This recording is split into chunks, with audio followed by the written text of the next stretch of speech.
22 अप्रैल को पहलगांव में जो पाकिस्तानी दरिंदों ने हमारे आदमियों पर जो अटैक किया, जो हमारे निर्दोष भाई बहनों को मारा है, यह नरसंहार था।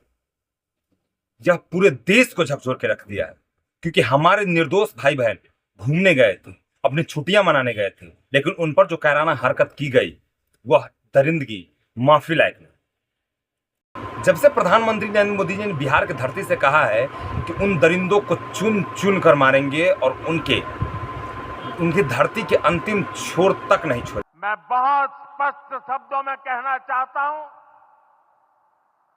जिन्होंने ये हमला किया है, उन आतंकियों को और इस हमले की साजिश रचने वालों को उनकी कल्पना से भी बड़ी सजा मिलेगी। सजा मिलकर के रहेगी।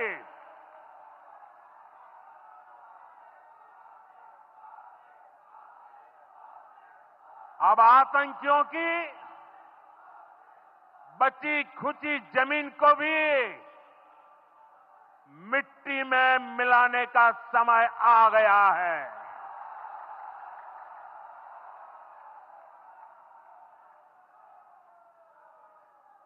एक सौ चालीस करोड़ भारतीयों की इच्छा शक्ति अब आतंकी आकाओं की कमर तोड़ कर रहेगी। तब से पाकिस्तान के तंबू में बंबू घुस चुका है, जबकि हमारे प्रधानमंत्री जी ने पाकिस्तान को तो नाम ही नहीं लिया, लेकिन कहते हैं ना कि चोर के दाढ़ी में तिनका।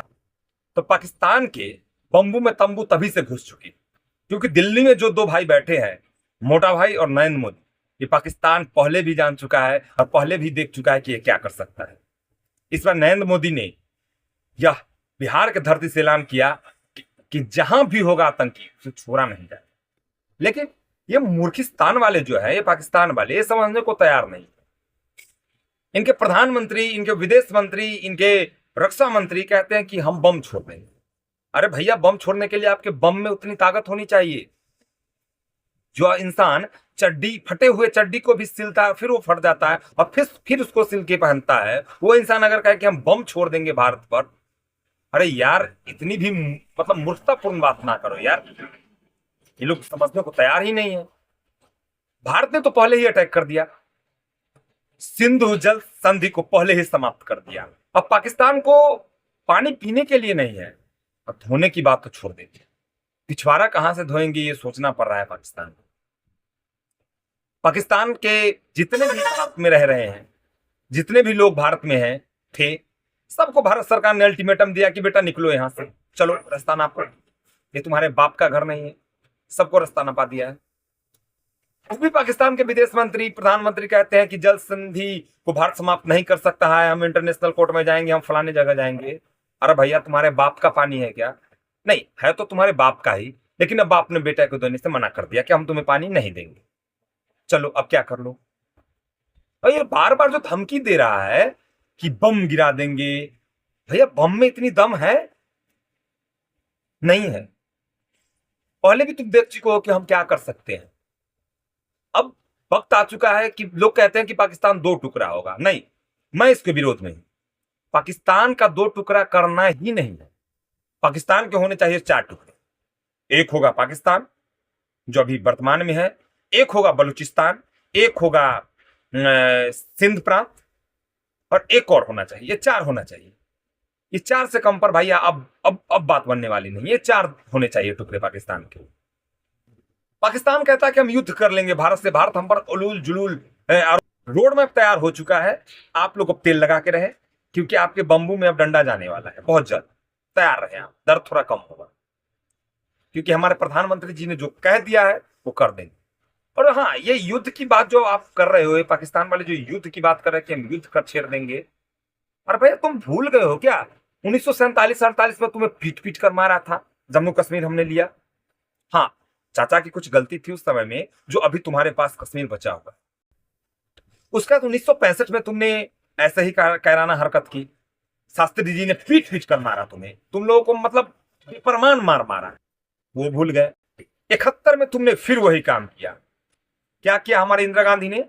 दो टुकड़े कर दिए, एक बांग्लादेश बना दिया और एक तुम्हारा पाकिस्तान छोड़ दिया। तुम्हारे 93,000 सैनिकों को हमने बंधक बना लिया था। तुम कहते हो हम युद्ध करेंगे। 99 में तुमने कारगिल की युद्ध शुरू कर दी। अटल बिहारी वाजपेयी ने मतलब ऐसा तमाचा मारा, ऐसा तमाचा मारा कि उसका तुम्हारी आज तक हिम्मत नहीं हुई करने की। हाँ, कैराना हरकत करते जा रहे हो तुम, कैराना हरकत में तुम बाज नहीं आ रहे। तो कैराना हरकत किए थे तो 2016 का सर्जिकल स्ट्राइक याद ही होगा कि पीओके में हमारे सेना ने घुस करके तुम लोगों को मारा था। 2019 में तुमने फिर वही किया, तो हमारे एयरफोर्स के जवान ने तुम्हारे साथ क्या किया याद ही होगा। तुमने इस बार बहुत बड़ी गलती कर दी, और इस बार गलती कर दी तो तुम्हारे गलती अब तुम्हारे ऊपर भारी पड़ने वाली है।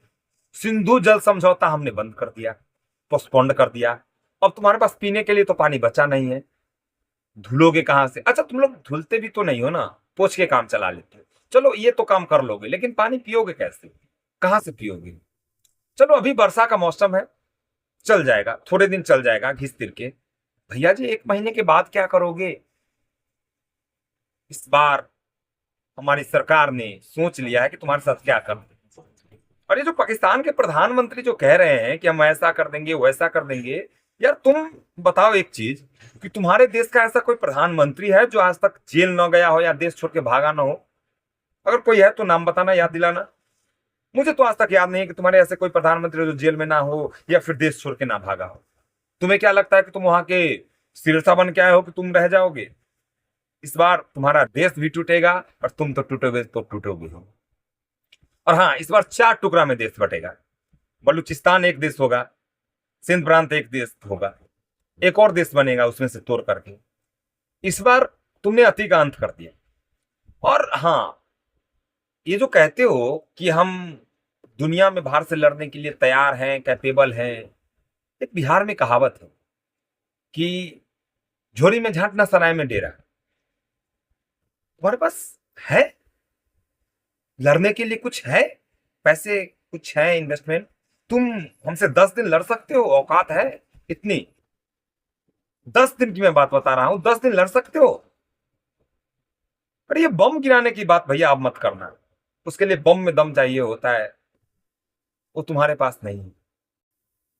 और भारत ने पूरी रोड मैप तैयार कर ली है, तुम्हें कब, कहां, कैसे और क्या करना है। बस इंतजार है तुम लोगों को देखने की। और हाँ, तुम लोगों की फटी पड़ी है, ये दिख रहा है कि तुम लोगों की नीचे से पूरी फट चुकी है। डर से थर थर कांप रहे हो तुम लोग। तुम्हारे अलूल जलूल उधर से जो आ रहे हैं भाषण, वो देख के पता चल रहा है कि तुम्हारे अंदर क्या चल रहा है। अब वक्त आ चुका है तुम्हारे 4 होने का। हम लोग का शुक्रिया अदा करना तुम, कि तुम मेरे एक बेटे थे और तुम 4 बेटे हो गए। तुम 4 टुकड़ों में बटोगे, और इसके लिए तुम तैयार रहना। जय हिंद।